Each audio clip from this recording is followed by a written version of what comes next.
Hey y'all, it's your girl Stephanie, and I just wanted to take some time to acknowledge and dedicate this episode of the Hardy Wrestling Podcast to my sister, Nikki Bougie, who we unfortunately lost on this day 1 year ago. If you knew her, she was the most passionate and loud person for anything that she believed in wrestling and anyone that she believed in. And I count myself fortunate to have been loved by her and to have been encouraged by her during her lifetime. And I wanted to take some time to talk about how much I miss her and how much I adore her. I am so happy that Trey Miguel, the current TNA International Champion, posted about her and how they met up in LA 3 years ago during WrestleMania weekend. And seeing this picture really warmed my heart because she truly loved and went hard for Trey Miguel, harder than most. And she is the reason why I even know who Trey Miguel is. And I'm just so grateful for her fandom of him. I'm grateful for her voice, and I'm grateful for all the ways in which she pushed me to be my best self in writing and in podcasting and in every way manageable in life. So, Nikki Bougie, I speak your name forever and always. I love you so much, my sister, and I hope that over the past year, I have made you proud from up above. And I can't help but think of you every time I watch wrestling or see Charlotte or watch wrestling or see Trey Miguel and the Rascals or anyone. And I just wonder, what would she say about this thing? What would she say about this person at this stage? But I am more than sure that you have the best seats in the house where you're at, and I can't wait to see you again when I get there.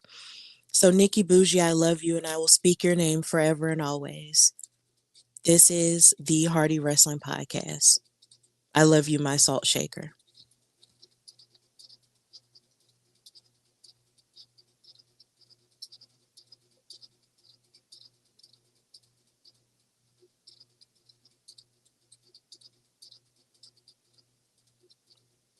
Yeah, yeah. Making her way to the mic. They start dimming the lights. You start feeling alright. From Birmingham, home of the Teddy Longs and the Ruben Studders. More once you discover. For all of the lovers, Whitney Houston and Roman Reigns. For all of the lovers, and Mickey James and Marvin Gaye. For all of the lovers, and Sasha Banks, Janelle Monáe, Silk, Sonic, and Paige. Allow me to say, look, I just found a place, sweet escape. Every one of us, I was kinda late, so I just made it off the struggle bus. Walking by the fate, cause I know it's right in front of us. Yo, I ain't with the hate, gotta focus on what's great. Ladies and gentlemen, Steph Hardy is on the air. Had to drop a couple bars just to make you all aware. So, sit back, relax, enjoy the show. You know I go by Joe or the rest of the flow, yeah.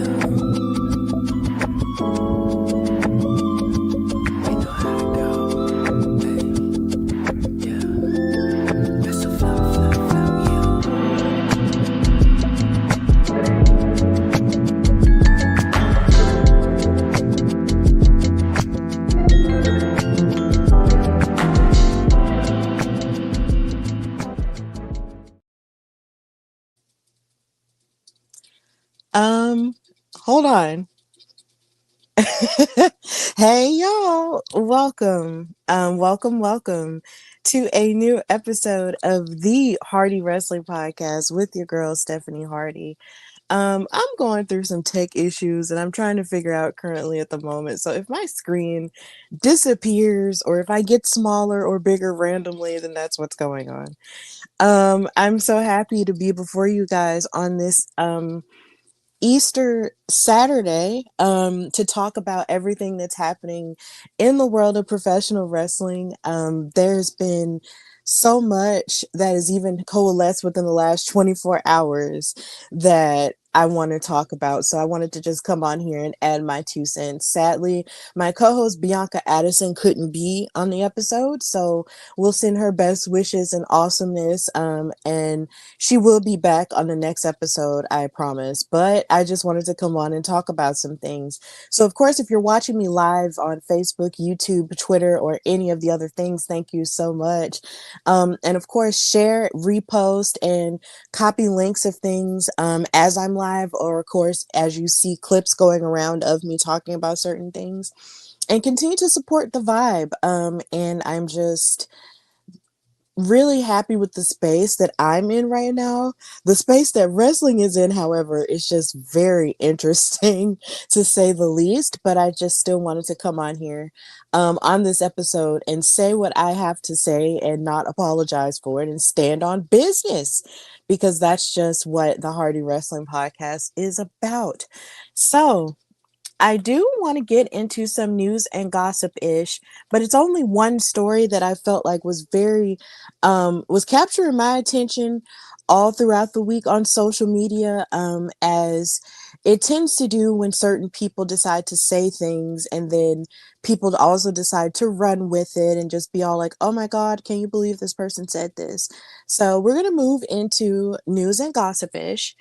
And now we're going to talk about this discourse that I saw throughout the week involving Dave Meltzer, his feelings about current NXT talent Kendall Gray, and comparing her to Mercedes Moné. Now, of course, if you know me and if you've been watching the Hardy Wrestling Podcast, you know that Mercedes Moné is my GOAT. She is the greatest women's wrestler of all time, in my opinion, and I will fight anybody on it. And to me, she is the best of the four horse women. And it's so interesting that this conversation is coming up the week of the 10th anniversary of her match that she had at WrestleMania with Becky Lynch and Charlotte Flair for the inaugural WWE Women's Championships, which we did know later on as the Raw Women's Championship. And they had that match, and it was so spectacular, and it ushered in a new era where the women of WWE we're going to be on an equal playing field with the men in terms of being called superstars and fighting for a title that was equal towards the men in terms of looks and also in terms of prestige and all of the above.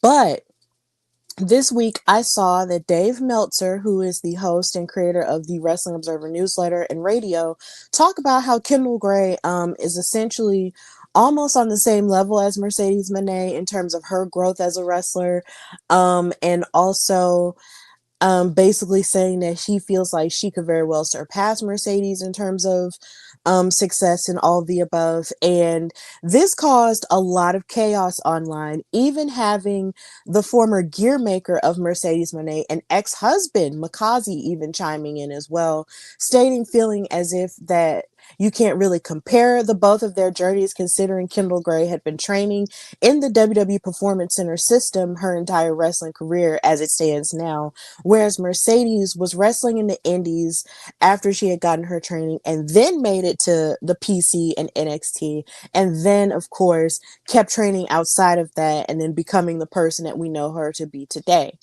um Something that I wanted to address on here, and I did address it before in my last episode where I talked about him, Dave Meltzer, talking about Trick Williams and him thinking that he doesn't have anything to offer. It's just the fact that I really feel like we've got to get to a point to where we render certain people in wrestling media and in wrestling journalism as dinosaurs who just don't know what they're talking about.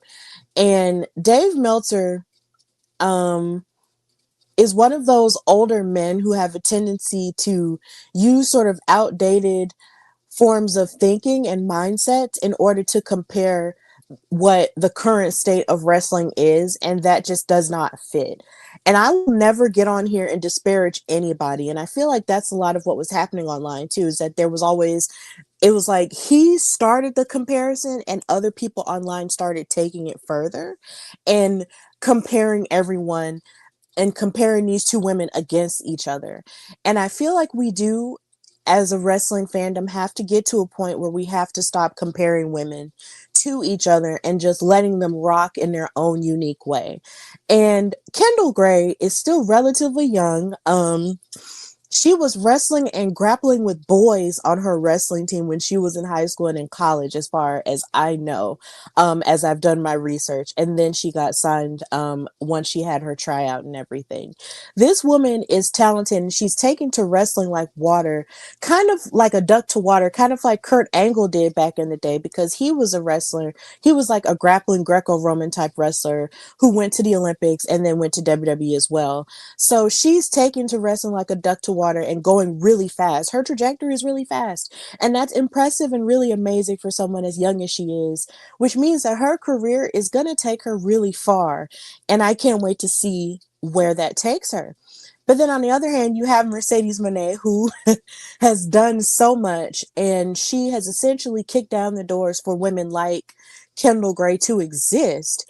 And she is on a trajectory now where she is stamping her name and planting her flag as one of the greats, and that being her motivation, while also at the same time opening doors for women like the Kendall Grays, like the Kalani Jordans, and like the Jada Stones of the world, and so many others in the Maya worlds of the world, and everyone to just sort of come in and know who they are, hold on to it, and use what's unique about themselves, and continuing to build on their craft and take it seriously. And then, of course, she's getting greatness in the midst of it, obtaining all of the championships that she won. And of course, that she's also just lost, and creating stars in the midst of it. So I think we have to reach a point where in wrestling, we have to stop comparing these women against each other.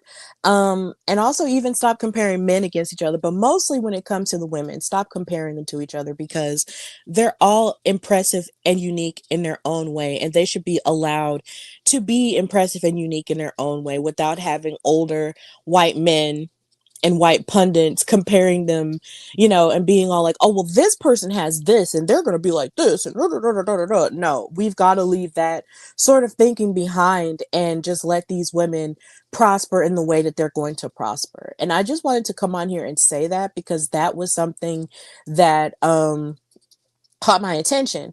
And then also we have to stop undermining the success of Mercedes Moné and undermining her impact, because if it's one thing that we see a lot of, even as a black female wrestling fan, is the fact that when it comes to black wrestlers, there are people in larger places of power in media companies like your Bleacher Reports and so many other places like that, who try to undermine the likes of Mercedes Moné and the Naomis of the world and make it seem like their impact isn't as great as a Trish Stratus could be or Alita could be, and so many others. And that's no shade to any of those other women. But at the same time, we have to start putting more respect on our black women in wrestling's names.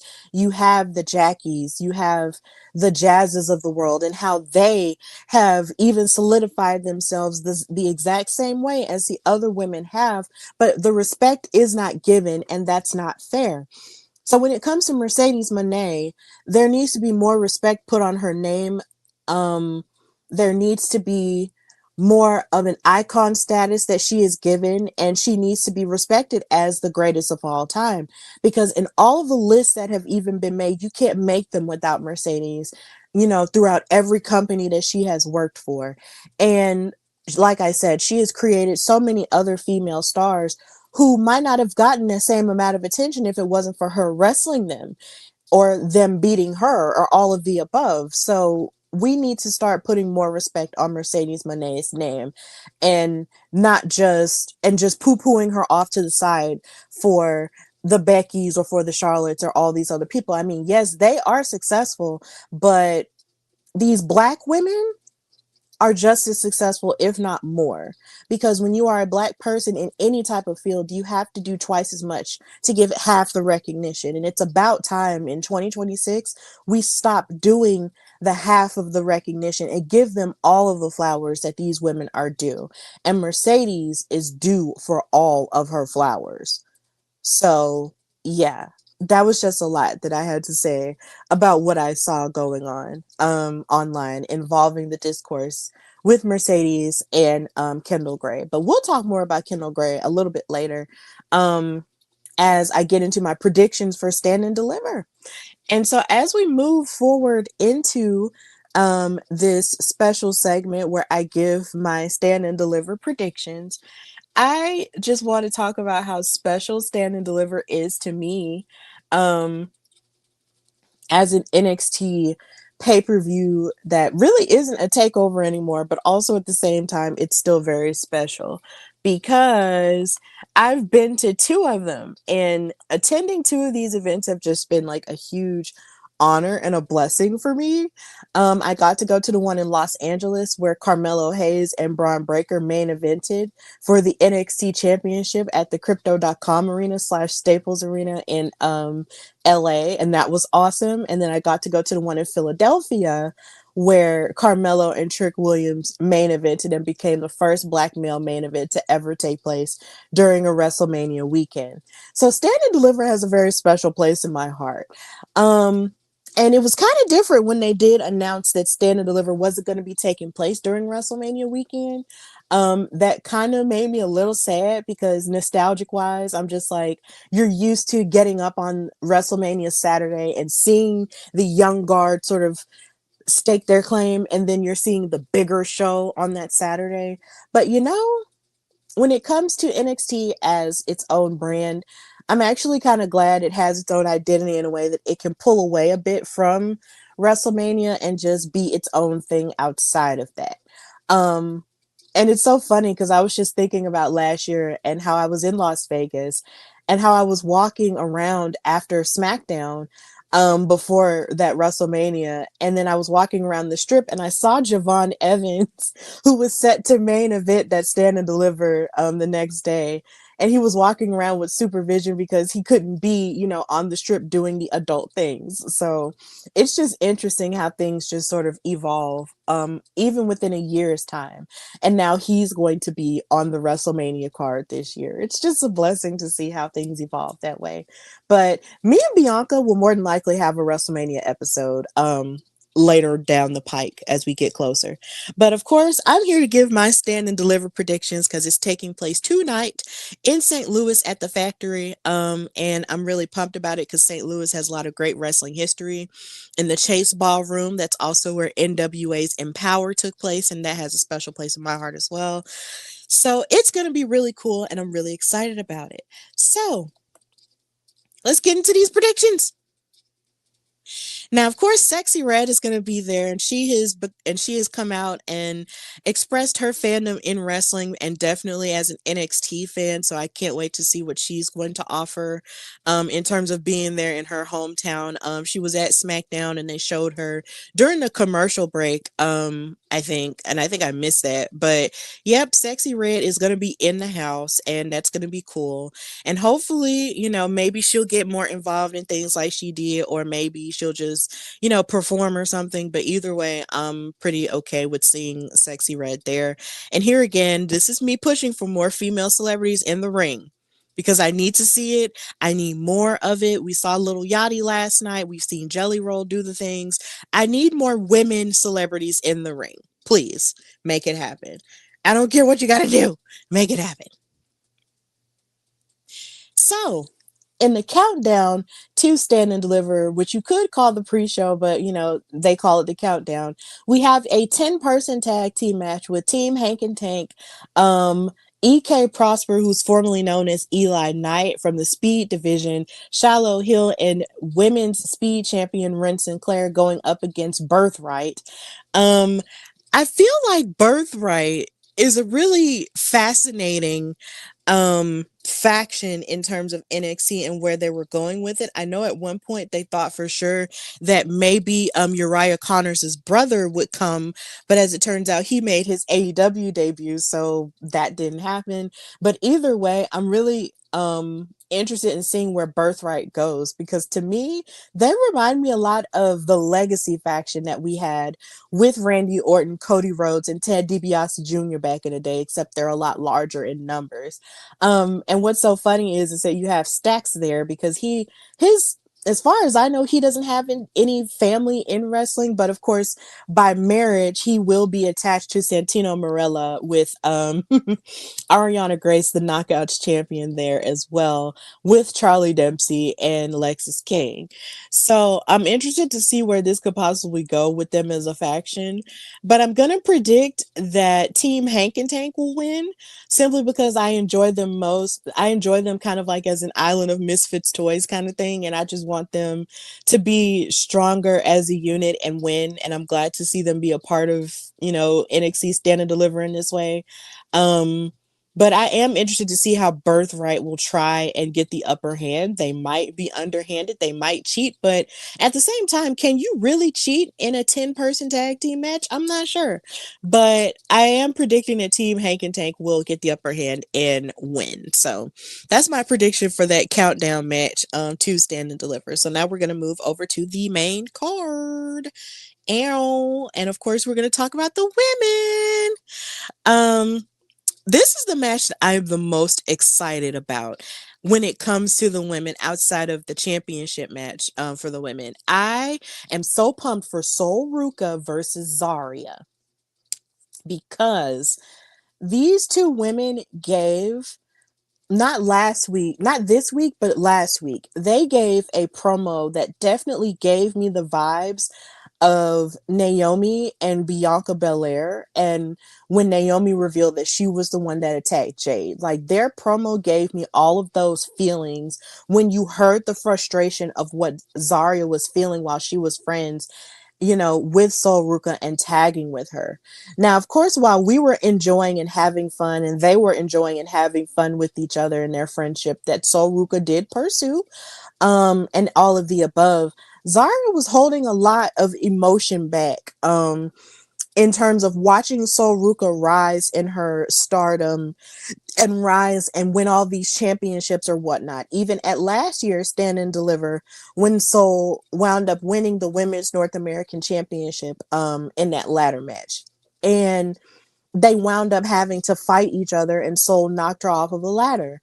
And it's kind of complicated when you have two friends or even two people I can imagine, in a relationship, and you're both trying to reach for the same goals.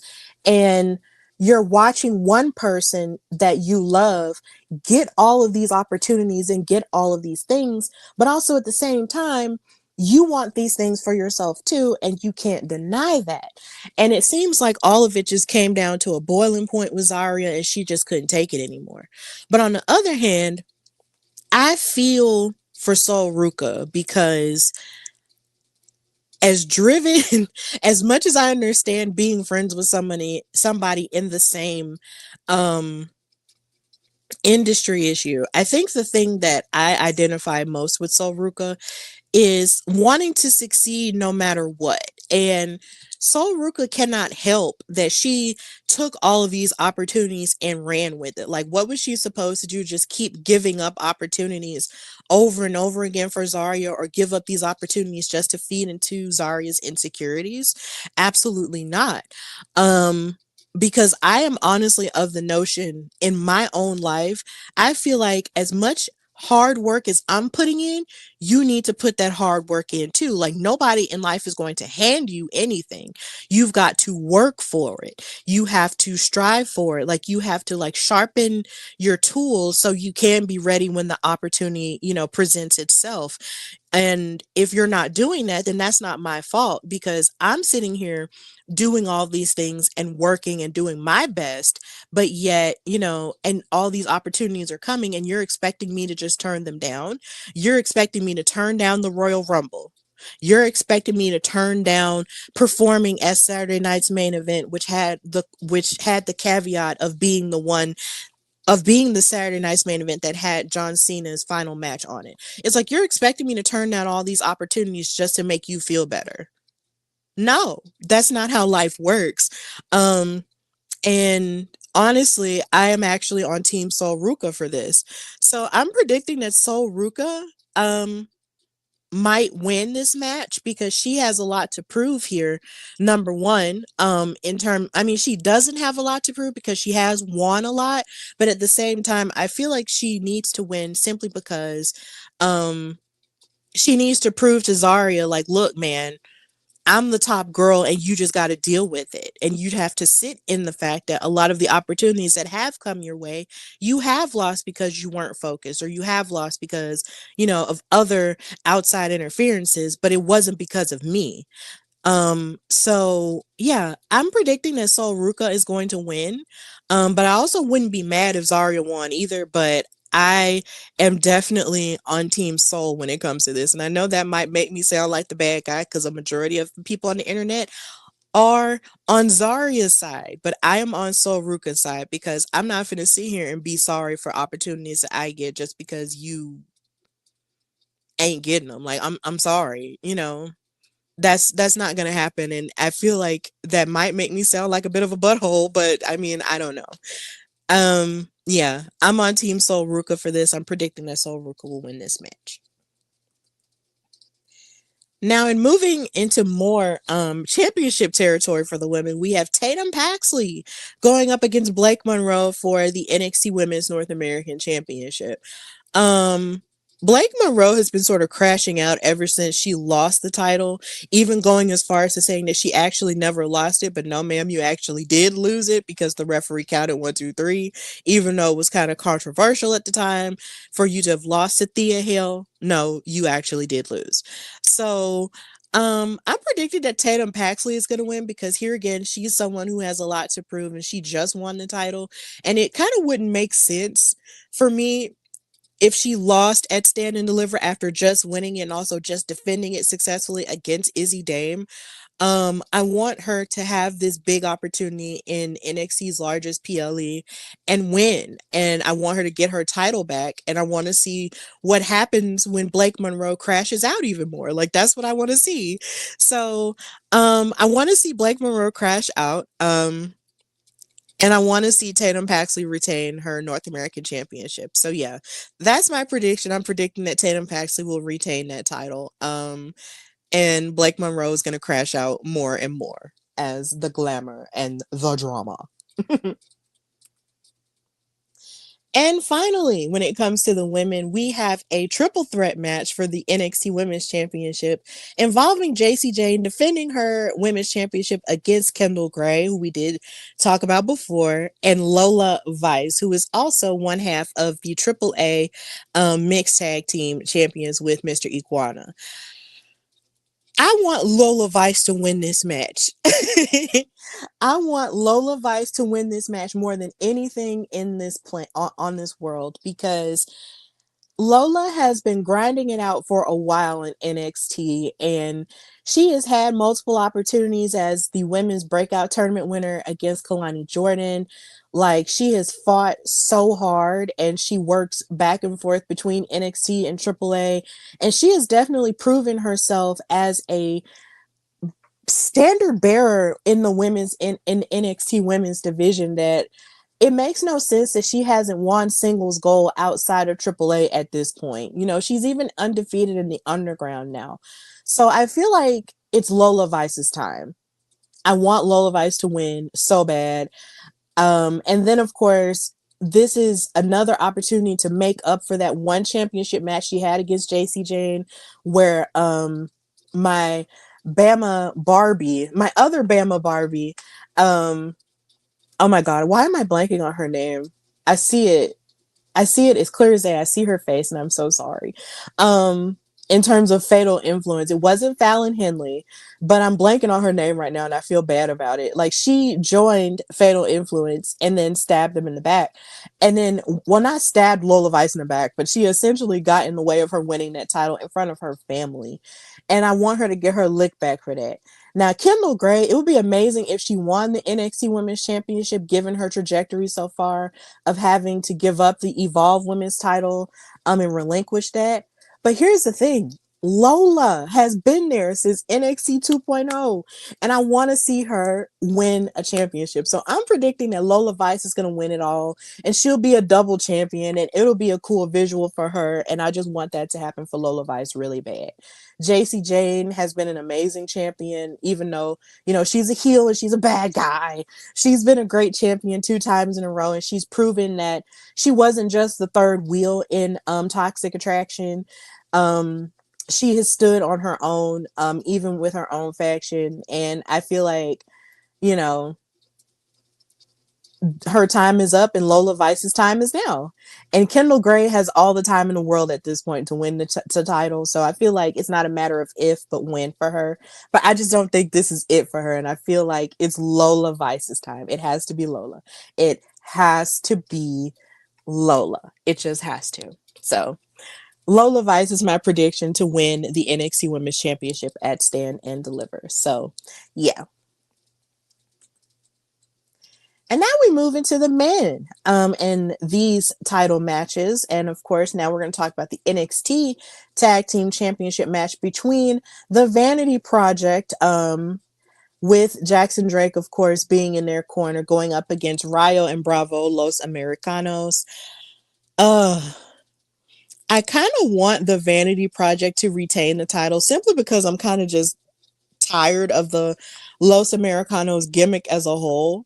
I've come out and said multiple times that I really am just sort of not a fan of the Americano gimmick simply because I feel like even though I am a person on the outside looking in of lucha culture, in terms of wrestling as a black person, um, to me it rubbed me the wrong way to see these white wrestlers cosplaying as lucha wrestlers. It's just a bit much for me. So because I'm standing on business and not really being much of a fan of the Americanos gimmick, I'm actually predicting that the Vanity Project will retain their tag titles, and I wouldn't be angry about it if they did. So, yeah, Brad Baylor and Ricky Smokes, they're gonna have a time um trying to defend the championships, but I still feel that the Vanity Project will retain, and that's just all I have to say about that. So, yeah. Now, this is a match that intrigues me a little bit more, I should say, than the NXT Championship match itself. And I know that sounds crazy, but that's the truth. Johnny Gargano versus Miles Bourne for the NXT North American Championship intrigues me on a deeper level that I can't even explain. Well, that I can explain because Johnny Gargano has been in a slump ever since Tommaso Ciampa left and signed over in AEW, and he's been laying around backstage sad, just wondering what his purpose in life and purpose in wrestling is going to be. And Candice LeRae, being the supportive wife that she is, pulls him over and says, look, like, he needs to come to NXT and figure everything out. So he comes up there and becomes the number one contender to face off against Miles Bourne. And then if you watch NXT this week, they had a heck of a promo where you get a history lesson of more of what Johnny Gargano gave to the NXT brand. And I loved it because Johnny and the DIY mindset and Tommaso Ciampa were the lifeblood of NXT back in the day. Like, I highly recommend, if you have not done it, to go back and watch any of Johnny Gargano's matches that he had against anybody in NXT back in the day, because the black and gold era, woo, that was so cool. And I can't even believe it's been nearly 10 years since that era has even happened. But oh my God, Johnny Gargano, like, was like a him wrestling anybody was like appointment wrestling television back in the day. So to see him come back now and want to face off against Miles Bourne, who's rising as his own, NXT star at this point, it's just really cool for me. And then, and Johnny, a nickname that he used to have was Johnny Takeover.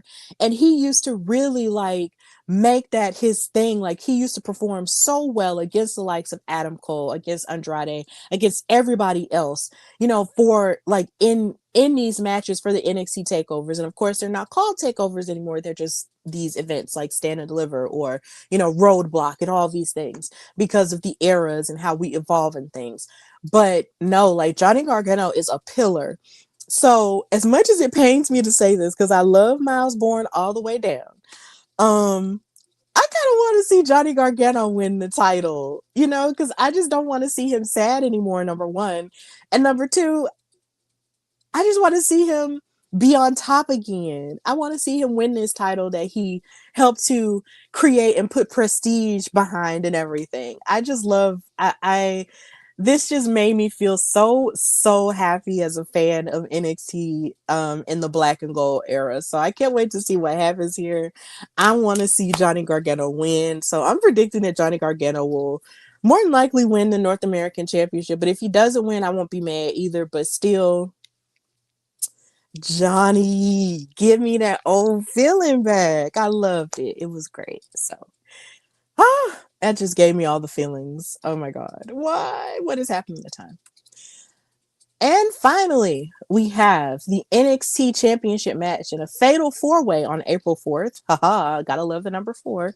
Um, Joe Hendry, my fave, is going up against Ricky Saints, my Gambit, All Ego Ethan Page, and Tony D'Angelo for the NXT Championship. This was interesting for me because just last year, here again, Mania time, Joe Hendry was in TNA and he was doing his appearances, at um WrestleCon and all the things, all for him to pop up at WrestleMania and fight Randy Orton and becoming the first ever TNA champion to fight on a WrestleMania card and everything. I was there. It made me happy. I screamed my face off. It was great. So now we see him as the NXT champion. And at Stand and Deliver, he has to defend his title against 3 hungry hippos. No pun intended for this title. And as much as I want Joe Hendry to keep it, I wouldn't mind if Tony D'Angelo won it, because in their contract signing, Tony D'Angelo seemed the most grizzled and he seemed the most hungry for this opportunity, simply because he has been in NXT since the 2.0 era, and he hasn't really and he has won the North American title, yes, and he won the Heritage Cup, yes, but he has never won the top one, the top title. And he seems very determined to prove himself after everything that he had gone through with the separation of his family and all of the above. So I'm low-key predicting that Tony D'Angelo might win the title off of Joe. But I wouldn't be angry if Joe retained it because he's my fave and I love him so much. But then another prediction that I have is that we're going to see the dissolve of the friendship between Ricky Saints and Ethan Page, because these two were never truly meant to be friends to begin with. They've been beefing since they got to NXT, and now because Ricky turned heel and everything, Ethan's like, oh, now you see it from my perspective, blah blah blah. And now here again, because you got two friends going for the same thing, it's not gonna last long. Their friendship isn't gonna last long. And I think their friendship falling apart might wind up costing them in the end when it comes to this opportunity here tonight. So my top 2 predictions is, number 1, Tony D'Angelo will win the NXT championship, and number 2, that Joe Hendry might retain. And that's just how I feel about the situation. So yeah, I think this is going to turn out to be an amazing Stand and Deliver. I can't wait to watch it tonight. Vaughn in the comments is saying that RKO on Hendry was hilarious. It was hilarious, but it broke my heart because I wanted Joe to win in such a huge manner. And it was just so crazy how a lot of people online were like, why does Randy Orton not have a match in WrestleMania and blah, blah, blah, all for him to fight Joe Hendry and everything. I wanted Joe Hendry to win so bad. But that RKO was hilarious because he turned around and did the thing like, hey, and then yee. It was crazy. But but it was just it's a happy moment that I will cherish for the rest of my life. Mania in Vegas last year was amazing, and hopefully when I have my WrestleMania episode, I will talk more about that experience. But yeah, Stand and Deliver is happening tonight, and those are all of my predictions for that. I love NXT so much, and I can't wait to see what they're going to give us tonight. And the fact that it's separate from WrestleMania this time is going to be a little bit different, but it's still going to be cool nonetheless. So let's move into what I liked in wrestling this week. And it was a lot that I liked, and then it was a lot that I didn't like at the same time. But we're going to get into it all. And I know this might give the viewers a little bit of whiplash if you're watching this right now or if you watch this later on YouTube, because I'm going in reverse order. But I have to talk about what happened on SmackDown last night. And oh my God. Michin versus Rhea Ripley was a really good match last night, because y'all know I got to start with my girls. They did a phenomenal job last night, and Michin here again proved why she is more than just a good hand. And in my opinion, she should be one of, if not the very next person who should challenge for the Women's United States Championship. Um, she hit a poison Rana onto Rhea Ripley that looked so crazy and so amazing that I just could not believe it. And she performed incredibly well, but I just don't want her to get pigeonholed as a person who they can just depend on for great performances, but not give her anything else to work with. Like, it doesn't make any sense that, number one, she has not held any gold since she's been back in WWE, and number two, that she just has not had a more prominent feature somehow. And it just doesn't make sense, because she's just so very talented. She is a star, and I really feel like she should be given more opportunities to express that and to show that. And I didn't get to mention more of how I felt about her joining up with Jade Cargill. But at the same time, this match proved right here why she deserves more of an opportunity with that. But then something else that I loved, well, I guess this is me putting this here because I didn't get a chance to talk more about how I felt about B-Fab and Michin joining up with Jade. It caught me off guard, number one, but I enjoyed it because I'm just like, hello, three black women together, let's do it. Um, and then also, it was just so interesting that just when Jade was good and after she got attacked by Naomi, they were on her side. But then eventually, when Jade's attitude changed, she was beating up on them. And then now they realize, okay, well, this is beneficial. Let me actually join up with her. And now, they're baddies ganging up on Rhea Ripley. And I actually like that dynamic a lot. Um, but the thing that I hated was when they were trying to express their reasons as to why they did it last week, but yet everybody was bullying them so much you could barely hear what they were saying. And then you had the added caveat of Rhea Ripley talking over them as well, and it was just like, okay, this is not working for me. So hopefully, as the weeks go on leading to WrestleMania, we'll see more of their motivations being put out there, not just online but also on television. And I want to see more of Michin standing on her own and being and having a more prominent space in the women's division, because she deserves it and she's just very talented. So, and I also love how these women were matching with the yellow and stuff. It was really cool. And then, of course, as the baddies were ganging up on Rhea Ripley again, you had Io Sky coming out there being the very best friend that Rhea Ripley could have and evening up the odds. And I love it because I'll never get tired of seeing those two together, because clearly she gives Rhea Ripley a level of happiness that just radiates from her every time they're on screen together. And watching them sort of separate made me a little sad. So seeing them back together on my screen was just like, oh my God, yay! So it just made me happy.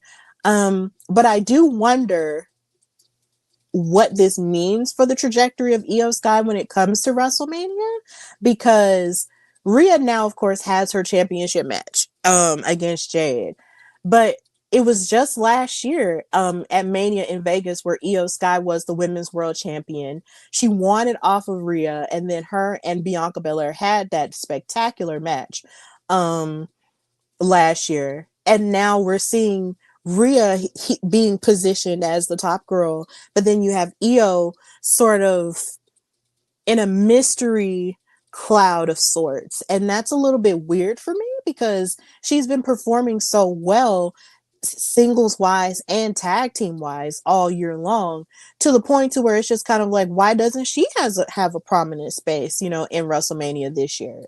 It's a little bit interesting for me. And then you saw her, and I'll get to Raw in a minute, but then it's just like you saw everything that she had going on with Asuka and Kairi Sane, and it's just kind of like, well, what's gonna happen? Like, what's gonna happen? Why is Io not in a prominent position in Mania and Rhea is? Now, mind you, I'm not mad that Rhea is, because she's a star, and I know that. But at the same time, Io, was a part of that amazing triple threat last year. Why is she just floundering?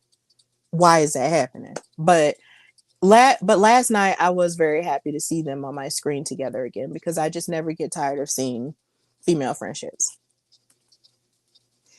And speaking of female friendships, we got Charlotte and Alexa, and how I loved the match that they had with Bay Lyra. Um, that is not what I meant to do. I love the match that they had against Bay Lyra. And I wanted to put a highlight on Charlotte's gear, because it gagged me so bad. Like, what do you mean? You popped up with this sparkly corset on, made up of all of these stars and everything.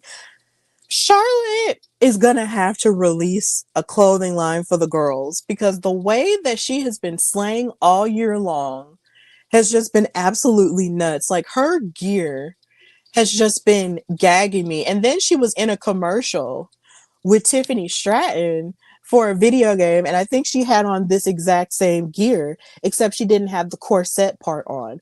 But she looked so gorgeous, and I just feel like lately, over the past year, Charlotte has just been gagging me. Like, she has always been a beautiful woman, don't get me wrong, but she has just been stunning me all year long with her looks and her confidence and everything else. And it's just like, Charlotte, oh my God, am I developing a girl crush on Charlotte Flair?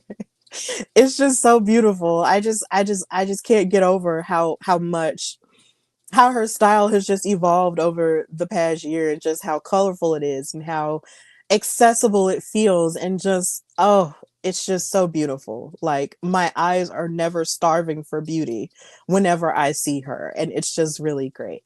But I love the match that they had with Bay Lyra.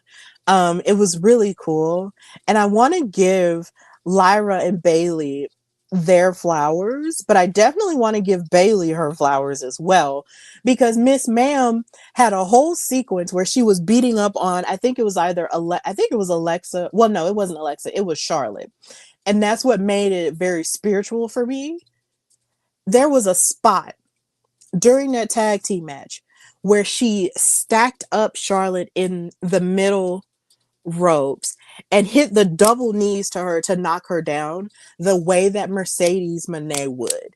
And I lost it when I saw it. I was geeking out. I was like, oh my God, Bailey is doing a Mercedes Moné / Sasha Banks tribute to her right now in the ring. And then she pulled her, and then as she fell down in the corner, she ran into her with those double knees again. And I was just like, oh my God, this is a Mercedes tribute, and it is gagging me. And I loved it so much. And I feel like, here again, her and Mercedes are two of the greatest female wrestlers of all time in terms of the four horsewomen. And they'll always be paying tribute to each other, because they will always love each other. And it just gagged me so hard. I was nerding out so bad when I was watching it last night. And as happy as I am that Bailey and Lyra have their tag team match for the women's tag titles at WrestleMania, I can't help but feel that there is a turn that's going to happen with Bailey. And I know that there is always a lot of discourse when it comes to tag teams, especially with the women saying, oh, which one's going to turn on each other first, and all of the above. But we did see a bit of aggression that emanated from Bailey a bit. When she was being a little bit unhinged, but then Lyra sort of stuck with her through it all. And now we're seeing, a very passionate part of Bailey, show up in the tag team with them as Bay Lyra. But a part of me is also wondering, with the hair dye, is that alluding to the fact that she might be changing again and might, be more aggressive and turn heel at some point? Because at one point her hair was all purple and now it's like half purple, half black. And sometimes the gear and the hair tells you the story before the story decides to manifest itself on screen. And it makes me wonder if them possibly losing at Mania, that is, if they lose at Mania, will, show the cracks, or if it won't. I don't know. But either way, I was happy to see them fight on SmackDown, even though they wound up getting attacked by the women's tag champions, the Irresistible Forces, who look amazing together, Nia and Lash. I um I can't wait to see what happens in this tag division with all of these women. And of course, I nerded out the whole time because you have Bayley and Charlotte, who are like who are two of the four horsewomen, and I just never get tired of seeing them on my screen. I never do. So it was cool, but I feel like there might be a shift happening with Bayley kind of soon. Now, when it comes to the men, my God, on today, I think I need to slow down when I talk about this segment here involving Randy Orton, Cody Rhodes, and Pat to the McAfee. Now, this confused me last night. And I have to be one of those people that talks about it and say that I did not like this at all. But I also have to say that when Randy revealed that he was talking to Pat McAfee on the phone, I was honestly relieved that it wasn't the one person that everybody kept saying it was. A lot of people thought it was Stephanie McMahon's dad, and I'm so glad that it wasn't. For the sake of people involved, for the sake of people who have gone through terrible power dynamics where they've been abused emotionally and sexually in so many different ways. And I'm so sorry I'm even bringing that up. But a lot of people in the internet wrestling community were predicting and feeling like it was going to be Vince. I honestly, throughout this whole time, thought it was going to be Randy Orton's own father. Because if it's one thing that he kept saying over and over again was that, well, wrestling has more than one royal family, right? Randy Orton comes from a wrestling royal family. I thought he was talking to his dad all this time, Cowboy Bob.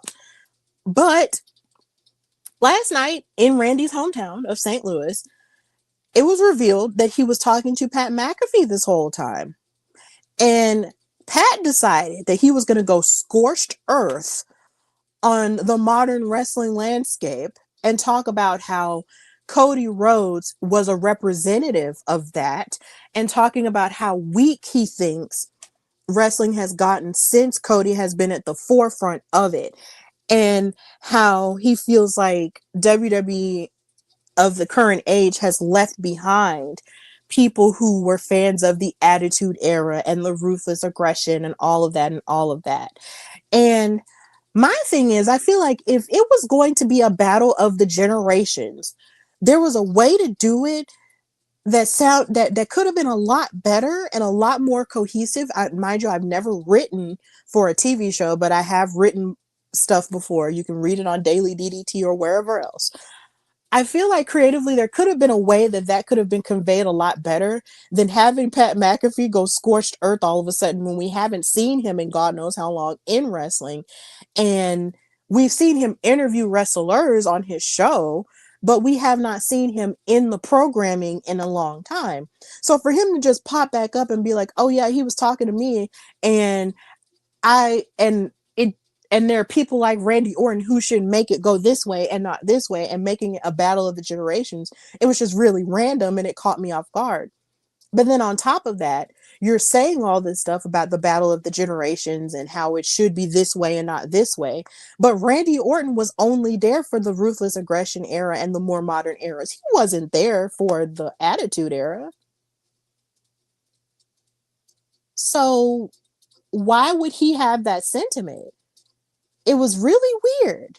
But then it was also like a weird deja vu because seeing them show up in those RKO Everybody t-shirts, for some weird reason, it made my brain sort of flash back and forth with a deja vu back to the NWO, which Cody would go on to mention later. But it was just really, it was very jarring. I will say that. It was very jarring to see Pat be all like, yeah, he was talking to me and I don't like the direction of wrestling's going. But here's the thing, when Cody decided to talk about, you know, and give his 2 cents after getting beat up and everything, it was, this was just very jarring for me. But I'm so glad it wasn't Stephanie McMahon's father. That's all I have to say about that.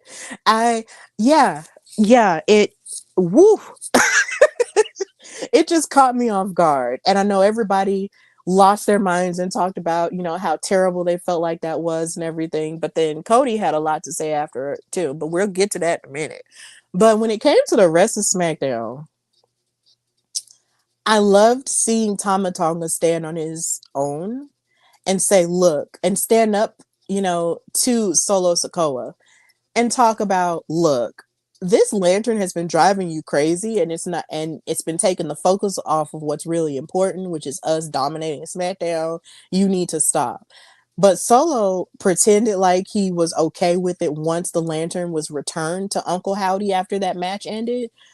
But he gave him probably the biggest side eye I have ever seen after that point. And it was just really weird. So I'm pretty sure these two might get to fighting. If they don't fight at WrestleMania, then I see them definitely fighting on the Friday before, on the SmackDown before WrestleMania. So it's going to be interesting. Also, looking at this picture as a woman, Tama Tonga was looking real hot. He looked real sexy last night, and I know I gotta chill, but I the muscles were sitting just right, and I was just like, oh, Tama, Tama, Tama, help, Tama, help. Oh my god, help me. But you know, he is so fine. And also I have to admit, while I'm going down this rabbit hole, Tala Tonga is quite fine too. He's just really tall. But you know, it just the gorgeousness of Polynesian men, it just never gets old to me. Help. But yeah, I loved seeing Tama Tonga stand up in his own mind, in his own opinion, and speak out on that and talk about, you know, how they need to get back focused on the and put them and make the main thing the main thing. And I liked seeing that from Tama Tonga. Now, of course, they'll probably get to fighting because of it, but I'm excited either way. So yeah, we're about to see a new side of him this year, and I'm really excited. And speaking of, we need, I need, all of us need as a whole to understand that Carmelo Hayes is him and he deserves to be on the WrestleMania card this year. Um, I'm going to make this make sense in a minute.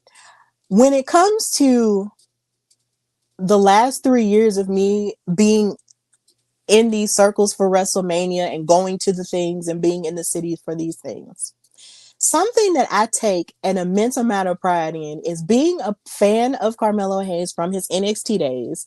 Um, and being present for him winning the NXT title at Stand and Deliver in Los Angeles, um, being present and watching him main event Stand and Deliver with Trick Williams, and being part of the first black male main event during WrestleMania weekend, and also being present last year when he won the Andre the Giant Memorial Battle Royal. I am so honored and privileged to have been there for that as a supporter of Carmelo Hayes and his rise in the ranks of WWE, because he's talented and he is just that guy. And we need to stop playing on his top. And I'm going to need for people in charge in WWE to stop playing on his top right now. It makes no sense for somebody who was struggling to a degree. I don't want to say struggling because he was making the most of the opportunities as they were presented to him, but it if it makes no sense for somebody like him who has worked so hard to win the United States title the way that he did the day after Christmas. And then have these open challenges, put the company on his back the way that he did, and make these appearances with these titles and everything, and work his hardest and do his damnness to even try to qualify to even face John Cena in his last match and all of these things. It makes no sense for somebody like him to not be on the Mania card as it is. And I don't know if they're planning on putting him on the Mania card later, and this is just all like in the plan or in the works or whatever. But I'm going to need for them to stop playing with our emotions right now when it comes to Carmelo Hayes. Because last night, when he was cutting his promo against Sami Zayn, everybody in St. Louis was cheering, "We want Melo," and they were on his side and booing Sami Zayn like he was just the second coming of Satan. And it was crazy, but I loved it because we want to see Carmelo succeed. We've seen him rise against the odds and prove that he can be that guy. So what is it? Why isn't he on the card? Why isn't this a triple threat match already? Why is Trick Williams now? And this is no shade because I love Trick Williams. But why is it that we have to live in a world where Carmelo is regressing and not being on the Mania card, but then you have Trick who just got there, and he can be on the Mania card because of his star power and everything that he's done and stuff. But Carmelo can't. That just doesn't make any sense. So this needs to be a triple threat, and I don't care what anybody has to say about it. Sammy, of course, took advantage of Carmelo tweaking his leg somehow, which is another part of the story that they're telling, which I am catching, and I'm picking up what they're putting down here. But at the same time, they're showing Sammy be like a desperate champion and being desperate to maintain his spot on top or whatever. But at the same time, if Carmelo is not on this Mania card, I will probably blow a gasket and I will lose it and I will be very upset. And more than likely, I might have to take a break because Carmelo Travante Hayes deserves to be on the WrestleMania card. There's no ifs, ands, or buts about it. His t-shirt says him and it doesn't say him just because it's recreational. He's him because it is a fact. He's him because it's a fact. He's been him. He was him in NXT. He was him when he was Christian Casanova, and I didn't even see him be Christian Casanova back in the day, but I know he was, and he's him right now. And for him to not have a place just doesn't make any good walking around sense. It doesn't make running around sense. He needs to be on the card. And if he's not on the card, then I will raise $1,000 worth of hell. And that's just the truth. And I'm already raising $100 worth of hell right here. But I will raise 1,000 if he's not on this Mania card. Y'all got 2 weeks to fix it. And I'm standing on it. Y'all got 2 weeks to fix it. And I know Sami Zayn at this point is sort of being like, he's teetering between, face and heel at this point. He's first at the window and then at the door. He's acting like, oh, well, I see how talented you are, but no. My thing is, if you're going to be evil, stand on the evil. Because clearly you're doing all this underhanded stuff in order to hold Carmelo back from having that title again, just because you want to be desperate and be all like, but I deserve to be on Mania because I got screwed and da da da. Baby, no. I also have another opinion about the reason why Sami Zayn is in the place he's in now. I feel like they keep putting Sammy in the mid card because they don't want to go ahead and pull the trigger on him being in the main championship picture. That's what I really feel like this is boiling down to. He keeps saying he wants to be in the main title picture with the Undisputed Championship with the Randy Ortons and the Cody Rhodeses and the Drew McIntyres of it all and everything else, which he deserves to be in, but they keep not doing it. And because they keep not doing it, they keep giving him sort of like the US title or the IC title as a participation trophy. And in the midst of them keeping giving him a title like this, they keep holding back other people like Carmelo who could run with that and actually stand on top of it as a newer star. And it has to stop. It really has to stop. And it really has to stop. And I understand that Sammy isn't a mean person by any means. Like from what I've seen and heard about him, he's a nice person overall. But I feel like where they're going with his character, you know, it's irritating to a degree. And I'm going to need for Sammy to just sit down for a second and just let these young boys play. I'm really going to need for that to happen. So put Mello in Mania. If it's not Carmelo Mania, then there's no point for me. And that's just how I feel. And if he gets put in it, I'll be sad because every time he does something cool somewhere, it's like I've been there most of the time, but I won't be there this time. But it's okay. Either way, he'll have my full support and my love. I know. Put him in WrestleMania, or we gonna have a problem. Also, I'm enjoying Danhausen. I am enjoying Danhausen being in WWE. I thought he was always really kooky and stuff in AEW, and I'm a fan of the kooky and the silly in wrestling, and I always have been. So to see him in here in WWE and get his kookiness on, it's just really fun. Him in the same ring as R-Truth could have been a very funny moment, but him going up against the Miz and trying to get in his circle when the Miz keeps denying him is just really, really hilarious. And then Kit Wilson, being next to him is just also really cool too. It's like the Miz is up here being the most must-see icon at this point, up against two of the most viral sensations in wrestling right now, and it's just, I'm enjoying it. It's making me laugh, and if it's one thing we need more in life and in wrestling period, it's laughter. And Danhausen, yeah, keep cursing. Keep cursing us all.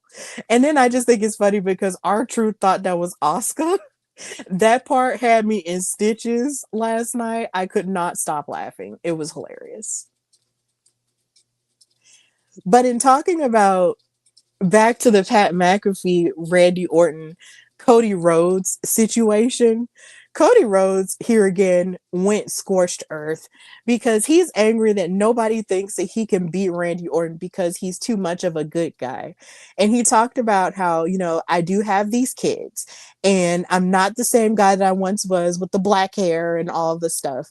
But dang it, if y'all gonna keep pushing me, then I'm gonna go there. And y'all need to understand Cody Rhodes.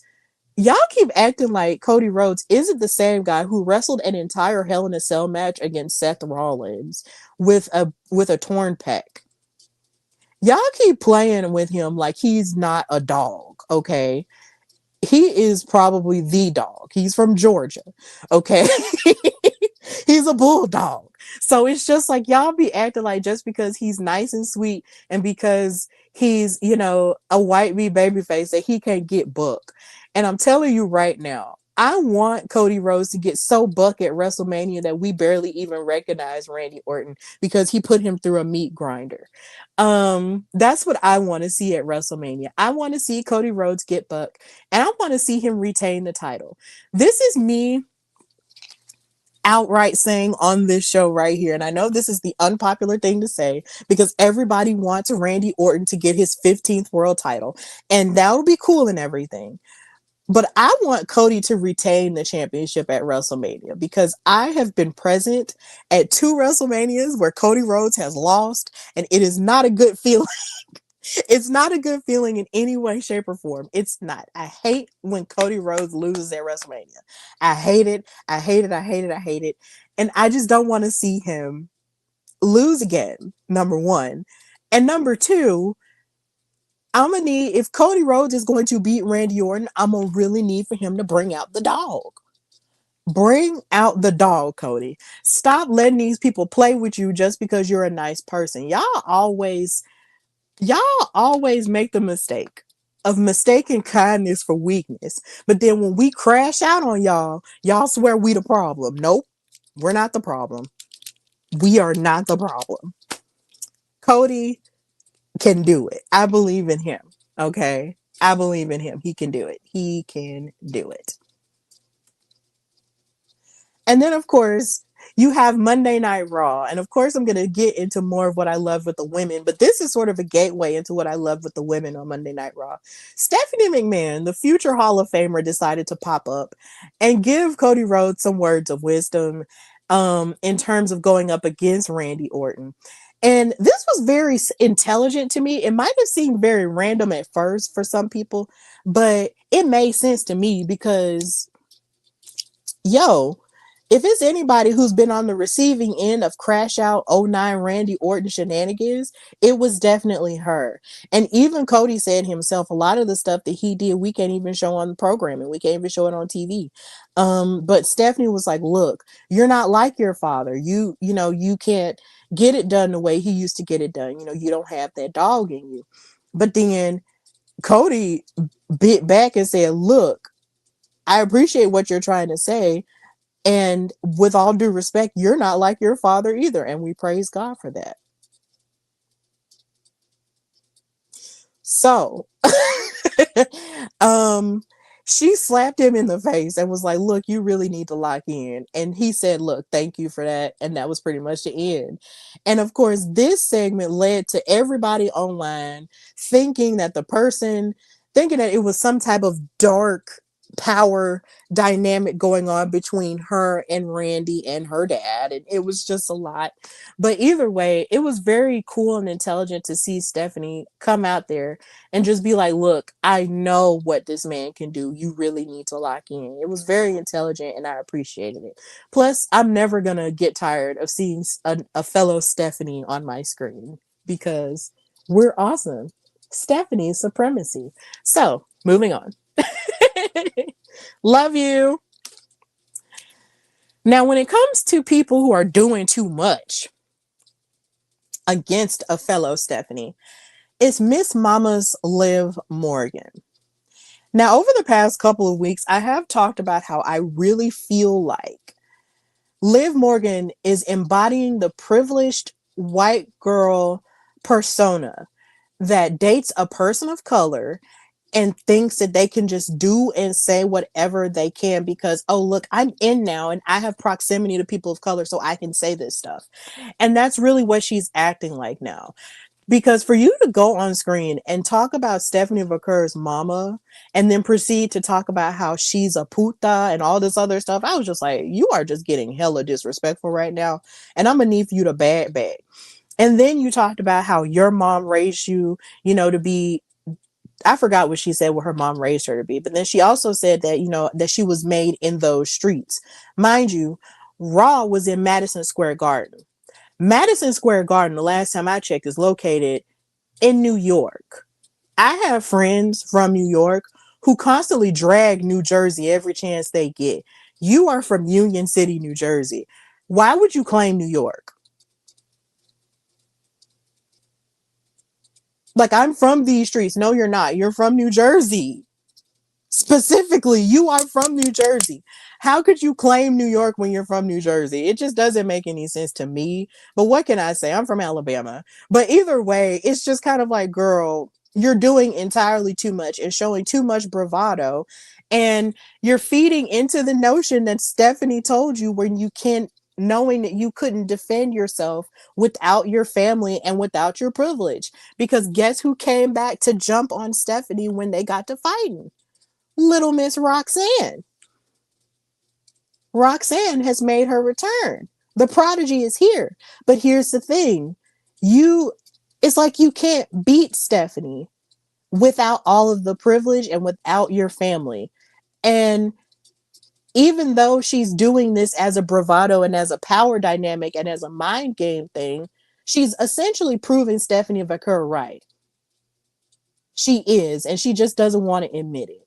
So I feel like I'm gonna share more of my opinions about this match the closer we get to WrestleMania. But Liv Morgan got too much dip on her chip, and she really just needs to chill the F out. Also, I wanted to hold space for Stephanie Vaquer's outfit. She looked like Catwoman, and I loved it. Everything she wears is just amazing. Stephanie supremacy all day long.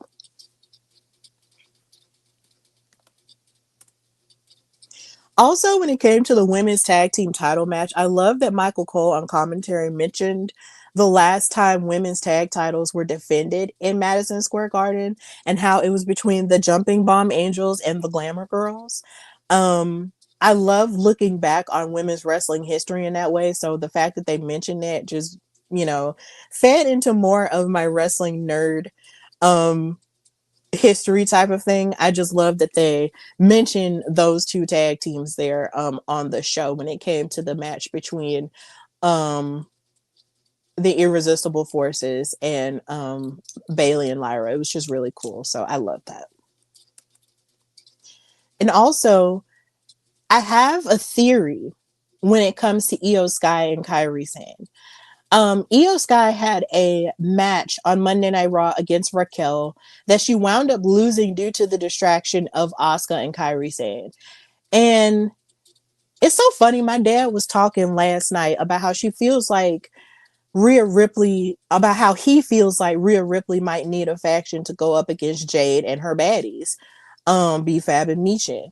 And I low-key feel like with Io sort of trying to be the voice of reason and trying to pull Kairi out of an abusive situation, what if Kairi and Io actually teamed up and evened the odds on behalf of Rhea at WrestleMania? I just think that would be an interesting dynamic there. Plus, not to mention, it's clear that Io still has some sympathy for what Kairi is going through with Asuka. So a part of me is just wondering if that's what's happening here, or if at some point it's going to lead to Io and Asuka fighting each other. I don't know. But either way, I feel like that's low-key my theory for that. But of course, if I'm wrong, I'll say I'm wrong. But there seems to be a dynamic happening with Kairi Sane and Io Sky where it's like they're looking, it's like Io is really looking to pull her into a better friendship that isn't as toxic as the one she has with Asuka. And I can't wait to see how that plays out within the coming weeks. Now, when it comes to more of what the men got going on, however, I love the fact that LA Knight broke into iShow Speed's house and attacked him on stream. And let me just say, Zelina Vega and Bianca Belair did it first, and it was hilarious. But this one was just as hilarious as well.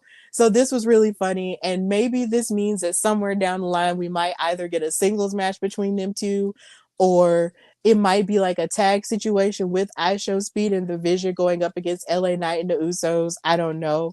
But either way, it's going to be really interesting to see how this turns out. iShow Speed is very athletic, and I just love the example that he sets in terms of, his level of positivity in the streaming community. I hate that he's linked up with Logan Paul because I just don't like the Paul brothers as a whole. But either way, I understand why, but still. I just can't wait to see what iShow Speed is going to have going on against LA Knight, considering he attacked him in his house. Also, shout out to the Monkey D. Luffy picture in the back because I'm becoming a fan of One Piece, the live action version, because God knows I rarely have. I don't know how I'm gonna make time for the anime, but either way, I love Monkey D. Luffy, and I will run through a brick wall for that anime character. So yeah, this was funny. I have a comment. Oh, well, yeah. And also, this was something that had me in a chokehold.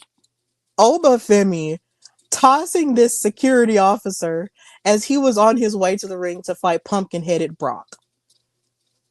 This had me in an absolute chokehold all week long.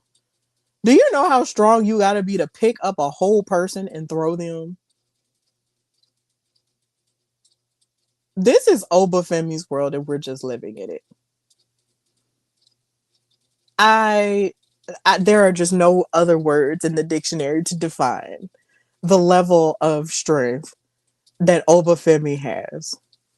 Like, I wish he could lift me just so I can see what it's like. I don't want him to throw me. I just want him to lift me just so I can see what it's like to be lifted by a person that's strong. That would be so nuts. But he really picked this man up and tossed him into the lights. Like, what do you mean?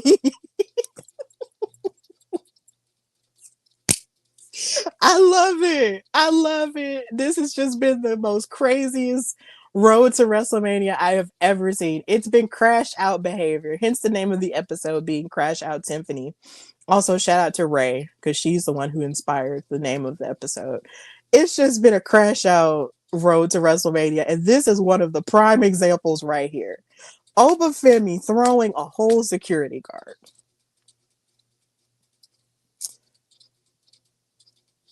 I love him.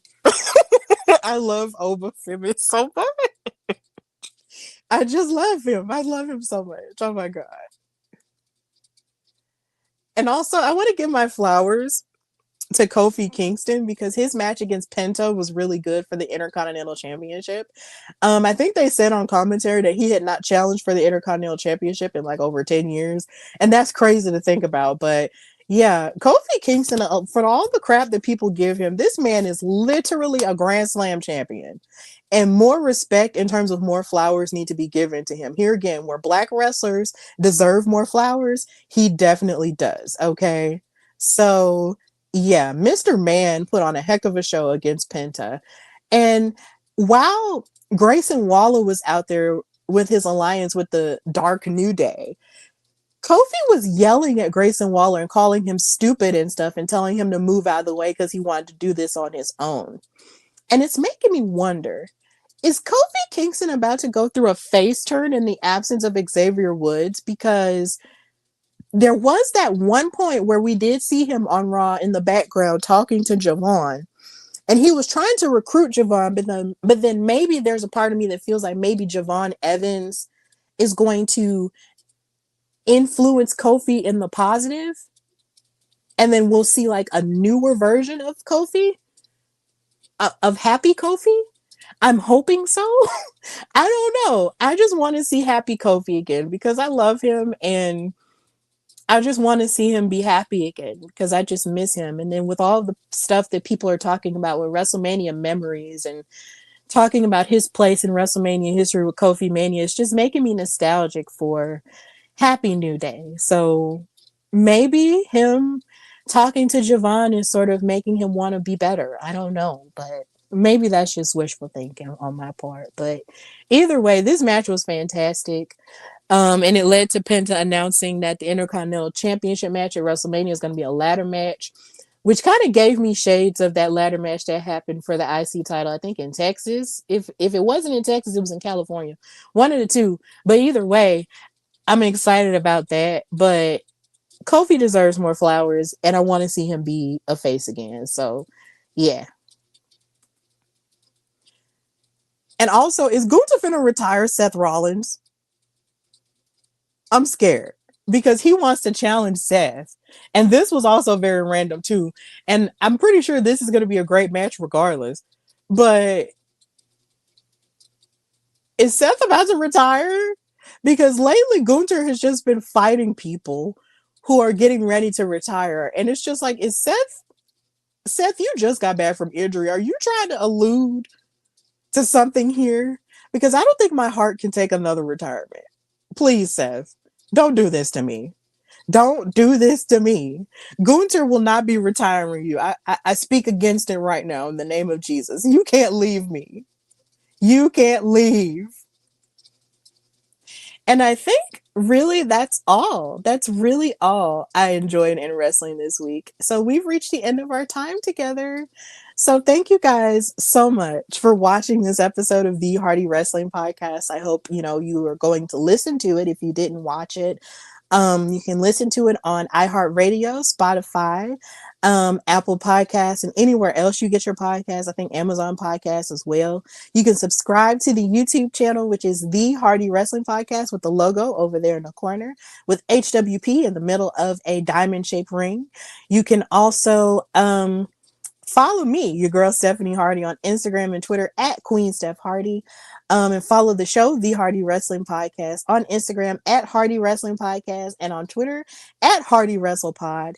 And of course, if you want to book your girl for commentary or for any conventions of sorts that you might be having, if you want somebody to talk about wrestling, I'm your girl. You can book me, whether it's in Alabama or anywhere else. I do travel. So if you want your girl to be a part of your panel or a part of your wrestling show, I am more than happy to do so and serve in any and all areas you need me for, because I want to use more of my voice this year.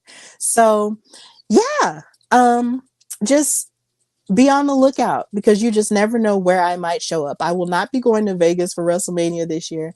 I have been around Vegas, well, not Vegas. I've been around WrestleMania for 3 years in a row, and this is the year I'm taking a break. But either way, be on the lookout for any announcements involving more content involving WrestleMania, because I have to celebrate it, because this is my favorite part, my favorite time of the year anyway. So it's going to be cool. So just be on the lookout for that.